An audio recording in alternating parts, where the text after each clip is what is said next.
कोहम कोण आहे मी, कुणी सांगेल का मला? कोहम कोण आहे मी, कुणी सांगणार रे मला? कोण आहे मी, कुणीतरी सांगा रे मला. कोहम कोहम सांगा रे मला, कोण आहे मी नियती या क्षणाला उभी आहे महाराष्ट्र गुजरात सीमेवरच्या सातपुड्याच्या पहिल्या पर्वतावर, अस्तंबा पर्वतावर. हो, तुमचं नशीब लिहिते ती सटवाई मीच. तुमचं प्रारब्ध संचित जमा करते किंवा कमी करते तीही मीच. इंग्रजीमध्ये मी कादंबरी 25 वर्ष संशोधन करून लिहिली.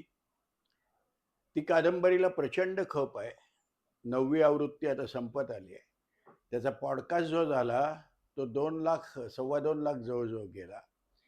या संबंध याच्यामध्ये अनेकांकडून मला सूचना आल्या की आपण याच्यावर नाटक केलं तर ज्या सर्वसामान्य माणसांना वाचता येत नाही, काही जणांना पुस्तकाची किंमत परवडत नाही कारण 700 पानाचं पुस्तक आहे, काही जणांना वाचता येत नाही, वाचताना त्रास होतो, काही जणांना पुस्तक हातात धरायला जड जातं, तर अशांसाठी जर नाटक आपण काढलं तर नाटकातून आपण एक वेगळा संदेश देऊ शकतो. आता या नाटकातून संदेश असा आहे की माणसांनी पाप किती प्रमाणात माणसाने जे पाप केलं, जे वाईट कर्म केलंय त्याचं फळ त्याला वाईटच मिळत असतं. तेव्हा ते जे अश्वत्थामा जे भोगतोय, आज जे भोग भोगतोय असे भोग कुणाची माणसाच्या बाट्याला येऊ नयेत. इतके भोग अश्वत्थामा आजही भोगतोय. तर ते मला कुठेतरी दाखवायचं होतं की माणसाला आजही पश्चाताप होतो आणि त्या पश्चातापामधून त्याला बाहेर यायचं असतं, पण जे केलेलं पाप आहे त्या पापाचं पूर्ण क्षालन झाल्याशिवाय त्याला बाहेर पडता येत नाही. आणि म्हणून अश्वत्थामा समोर आहे. माझं म्हणणं एवढंच आहे, प्रत्येकाने मनुष्य धर्म पाळा, मनुष्याने मनुष्यावर प्रेम करा, वाईट शक्यतो कोणाचं करू नका आणि मग तुम्हाला तुमच्या आयुष्यामध्ये कुठलीच अडचण येणार नाही. तुम्ही वयाच्या 84 वर्षी तुम्ही रंगभूमीला सादर करणार आहे, तर तुम्ही नवीन कलाकारांना काय सांगू? नवीन कलाकारांना सांगतो की जे कार्य तुम्ही कराल, जे काम तुम्ही करत असाल ते काम प्रामाणिकपणे करा. ते कशासाठी करतोय आणि का करतोय हे 2 प्रश्न स्वतःला आधी विचारा. मी 60 वर्ष मराठी रंगभूमीवर आहे, सिरियल करतोय. जेव्हा सिरियल सुरू झालं तेव्हापासून सिरियल केल्यात 2000च्या वरती, म्हणजे लिहिलंय मी, नाटकं लिहिल्यात, मोठमोठे कादंबऱ्या लिहिल्यात. हे जे काम मी करतोय ते मी प्रामाणिकपणे करतो. तसं तुम्ही त्याच्यामध्ये प्रामाणिकपणे काम करा. मला आज पैसे किती मिळतील त्यापेक्षा मी आज उत्तम कसं करू शकेन याचा विचार जास्त करा. पैसे मिळणारच असतात तुम्हाला नंतर, पण तुम्ही काम चांगलं केलं तर मिळणार असतात. जर तुम्ही पैशासाठी काम करत असाल तर पैसे नाही मिळणार तुम्हाला. महाभारतामधील मी बरेचसे प्रसंग आहेत जे नाटकाला मर्यादा 2 तासाची 2.5 तासाची असल्यामुळे मी घेऊ शकलो नाही. नाटक तेच आहे अश्वत्थामा, माझ्या कादंबरीत तेच नाटक आहे. त्यातले महत्वाचे जे प्रसंग आहेत ते मी घेतलेत नाटकात, पण अनेक प्रसंग घेता आले असते पण ते नाही घेऊ शकलो. एका वेगळ्या पद्धतीने मी नाटक सादर केलंय. मी दृकश्राव्य माध्यमातून नाटक सादर केलंय. तुम्हाला हिमालय दिसतो, तुम्हाला हरिद्वार दिसतंय, गंगा दिसते, हे सगळं मी दाखवतोय तिकडे आणि मग मी नाटक सादर करतोय त्याच्यावर. तर असे अनेक प्रसंग आहेत, पण ते प्रत्येक प्रसंग सादर करायचे तर 10 तासाचं नाटक करायला लागेल मला आणि तेवढं करणं शक्य नाही, कारण तेवढा आपला ऑडियन्स बसू शकणार नाही आणि ते प्रॅक्टिकल पण नाहीये. प्रेक्षकांना तुम्ही काय सांगणार या नाटकाबद्दल? मी प्रेक्षकांना एवढंच सांगेन की बाबांनो, कर्मण्येव अधिकारस्ते मा फलेषु कदाचन. उत्तम कर्म करा. तुमचा अधिकार कर्मावर आहे, त्याला मिळणाऱ्या फळावर नाहीये. फळाकडे बघून कर्म कराल तर ते तुम्हाला फळ मिळणार नाही. ते छान राहा, प्रामाणिक राहा, पॉझिटिव्ह राहा, सकारात्मक राहा आणि प्रत्येक माणसाचा मनुष्य धर्म पाळा. माणसाला मदत करा, जेवढं जमेल तेवढं चांगलं करा. लोकांचं तुमचं चांगलं होईल. ओके. भाषा नीट अवगत नाही, पण काळजी करू नको हा, मी आहे तुझ्या बरोबर. हे बघ तू हरिद्वारात आलायस. हरिद्वार आणि हिमालय, हरिद्वार आणि हिमालय, हरिद्वार आणि हिमालय. हो हो हे हरिद्वार आणि हिमालय इथे मी आलोय. इथे मी आलोय किती वर्षापूर्वी, लाखो हजारो किती वर्षापूर्वी मी इथे आलोय. हे बघ, हे दोन शब्द आपल्या अंतर्मनातून मेंदूपर्यंत नेऊन खिळ्याने अगदी पक्के ठोकून ठेव जीर्णपुरुषा.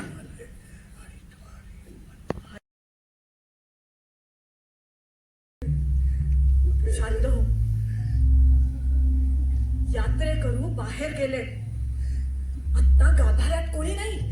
चल चल पटकन गाभाऱ्यात शिर. ये. केदारनाथ, त्यांच्या शेजारी माता पार्वती. सर्वत्र दीप पेटवले, धूप जळतोय. त्याचा सुगंध अत्यानंदाचा आनंद देतोय. जीर्णपुरुषा, हाताची ओंजळ घट्ट मीठ. महर्षी व्यासांनी दिलेल्या वरदानाचं स्मरण कर. ओंजळ उघड. बघ तुझ्या हातात काय आहे. सोनेरी चंदेरी चाफ्यावर मोगऱ्याचा ठिपका असलेली फुलं.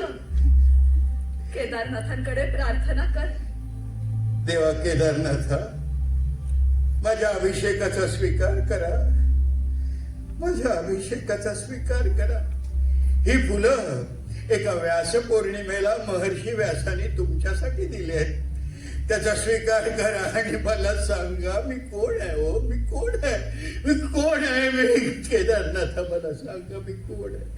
केदारनाथांकडे तुझ्या प्रश्न फुलकं म्युझिक देऊ शकतो, पण या विशेष नाटकाविषयी तुम्ही विशेष असा खास अभ्यास केला असेल तर त्याविषयी थोडंसं सांग. सर्वप्रथम स्वतःला संगीत दिग्दर्शक म्हणवण्याची माझी योग्यता नाही, ती पात्रता नाही. कारण संगीतातलं किंवा कुठल्याही वाद्याचं मला काहीही शिक्षण नाहीये. मी कधीही प्रशिक्षण घेतलेलं नाहीये. मला तालाचा गंध नाहीये. माझ्या तालाला थोडासा सूर कळतो असं मला वाटतं. कारण मी पोटात असल्यापासून माझी आई गाण्याचे कार्यक्रम करते. माझी आई गाणं शिकत आली आहे अनेक वर्ष. त्यामुळे माझ्या कानावर खूप चांगलं गाणं पडलंय. या पलीकडे माझा स्वतःचा गाण्याशी किंवा कुठल्याही वाद्यांशी काही संबंध नाही. मग मी संगीत कसं दिलंय या नाटकाला, तर एक कलाकार म्हणून आपल्या कानाला थोडंसं कळत असतं की या फीलला किंवा या डायलॉगला असा पीस बरा वाटतोय. म्युझिक असं आपल्याला थोडंसं घेता येते. हे एक एवढी वर्ष काम केल्यामुळे कानाला कळत असतं असं मला वाटतं. तर त्या हिशोबाने मी या नाटकाला म्युझिक देण्याचा प्रयत्न केला. आता जर मला वाद्य वाजवता येत नाही, जर मी गाणं शिकलो नाही, तर मग मी म्युझिक केलं कसं. तर या नाटकाचं म्युझिक मी टोटली AI वर केलेलं आहे. आणि ही खरंच खूप भीतीदायक गोष्ट आहे की एक काही त्यातलं ज्ञान नसलेला XYZ संग्राम समोर येऊन एका संगीत दिग्दर्शकाचे पैसे खातोय, एका स्टुडिओवाल्याचे पैसे वाचवतोय, एका गायकाचे पैसे वाचवतोय, खूप वादकांचे पैसे तो वाचवतोय आणि AI वर तो म्युझिक तयार करतोय. कारण मला AI वर मोबाईलवर त्याला फक्त तेवढा प्रॉम्प्ट द्यायला लागतो की हा फील आहे, मला ही वाद्य अपेक्षित आहेत, हा असा कोरस अपेक्षित आहे. जर गाणं असेल तर मला असा व्हॉइस हवाय, त्या व्हॉइसला बेस हवाय, ऑर्केस्ट्रेशन कसं हवंय, राग काय हवाय, हे मी त्याला सांगितलं की तो मला पीस तयार करून देतो ते ऍप. आणि मला काही नाही करायचंय. मला फक्त एक कलाकार म्हणून मी सिलेक्ट करीन तसं त्या 10 पीक्स पैकी एक सिलेक्ट करायचं की हा हे बरं आहे. सो एवढंच संगीत मी या नाटकाला दिलंय असं मी म्हणेन. अगदी खरं सांगायचं तर. आणि हे भीतीदायक आहे खूप, म्हणून मी हे उघडपणे सांगतोय की देव न करो उद्या हे संगीत आवडून एखाद्याने जर मला बक्षीसच द्यायचं ठरवलं संगीत दिग्दर्शकासाठी, संगीत दिग्दर्शक म्हणून, तर ते स्वीकारण्याची माझी पात्रता नाही. कारण मी ते केलेलं नाही. आता मी एक ढोबळ मनाने साधा विचार काय केला म्युझिक करताना, तर हा काळ वेगळा आहे, महाभारताचा काळ आहे, तर वाद्य तशी असली पाहिजेत, आपली पारंपरिक जुनी वाद्य असली पाहिजे, ती वाद्य ऐकायला तुम्हाला मिळतील. प्लस 2च कलाकार आहेत स्टेजवर सतत 2 तास, तर त्यांना एक सपोर्ट म्युझिकचा सतत असला पाहिजे, जे ऍक्टर म्हणून मी समजू शकतो की मला म्युझिकचा बॅकअप पाहिजे, नाहीतर माझी इंटेन्सिटी कुठे कमी पडायला लागली तर मला मध्ये एक बिल्टअप पाहिजे.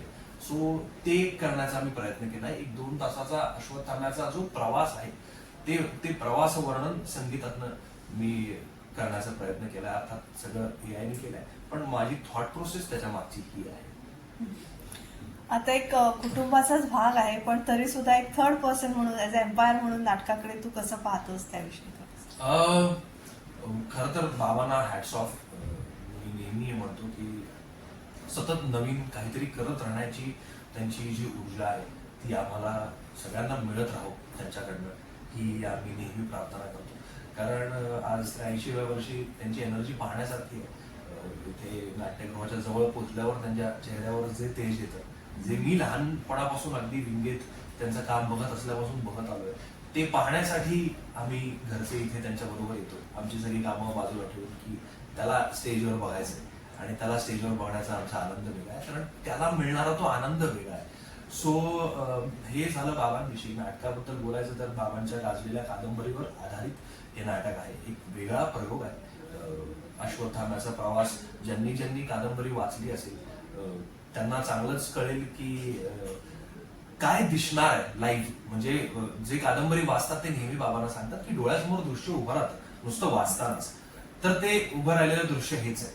मी अश्वत्थामा चिरंजीव 2 तासाचं नाटक हे ते आहे.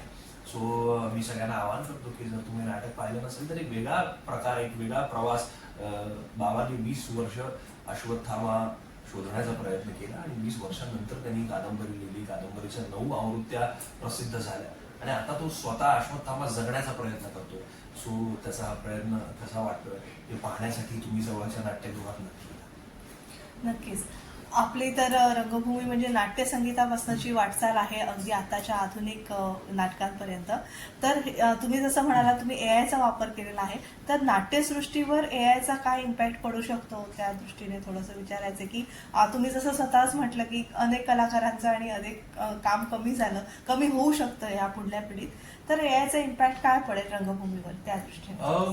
म्हणजे मी नेहमी म्हणत आलोय, मी जेव्हा मार्केटिंग मध्ये MBA केलं होतं तेव्हा मी नाटक या क्षेत्रावर एक ब्लॅक बुक तयार केलं होतं. आम्हाला ब्लॅक बुक म्हणजे एक फायनल असाइनमेंट असते, थिसिस तयार करायचे असतात. ते मी नाटक या क्षेत्रावर केलं होतं.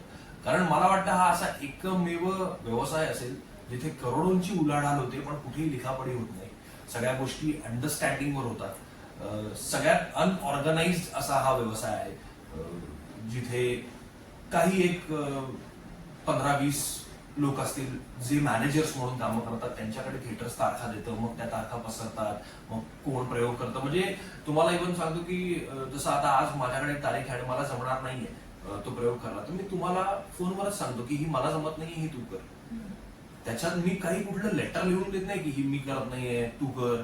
हे असं असतं, अंडरस्टँडिंग वरती हा अख्खा व्यवसाय चालतो. आता माझे एखाद्याशी पैसे ठरले कलाकार म्हणून, तर माझं कुठलाही कॉन्ट्रॅक्ट साईन होत नाही त्या प्रोड्युसर बरोबर नाटकाच्या की मला एवढे पर प्रयोग मला पैसे मिळणार आहेत. आणि अनेक वर्ष हा व्यवसाय असाच चाललाय. तर मला वाटतं इथे जर AI सारखं शस्त्र वापरायचं कोणी ठरवलं तर ते खूप घातक होऊ शकतं. कारण आधीच एवढं सगळं अनऑर्गनाइज्ड आहे. म्हणजे विश्वासावर चालणाऱ्या गोष्टी आहेत तिथे जास्त. अनऑर्गनाइज्ड पेक्षा विश्वासावर जास्त चालणाऱ्या गोष्टी आहेत, शब्दावर चालणाऱ्या गोष्टी आहेत. तर तिथे आता मी आज AI वापरतो कारण आमचं घरचं प्रोडक्शन आहे आणि आम्ही पैसे वाचवण्याचा प्रयत्न करतोय फ्रँकली. आणि उद्या जर एखाद्या निर्मात्याने हेच करायचं ठरवलं आणि जर त्याच्याकडे एखादं थोडंसं कम्प्युटर मधलं ज्ञान असलेला माणूस असेल तर तो आज मी म्युझिक केलं तसं तो म्युझिक करू शकतो. तर ही खूप रिस्की गोष्ट आहे. तसंच आता बाकीच्या गोष्टी तर होऊ शकत नाही. म्हणजे अभिनेत्याला अभिनय करावाच लागणार, तुम्हाला सेट करायसाठी एक आर्किटेक्ट हवाच, तुम्हाला म्युझिक वाजवण्यासाठी त्यातला तज्ञ हवा, बाकी सगळ्या गोष्टी तुम्हाला मॅन्युअली कराव्याच लागणार. पण म्युझिक अशी गोष्ट आहे की ती होऊ शकते AI वर. ठीक, थँक्यू. Yes, thank you.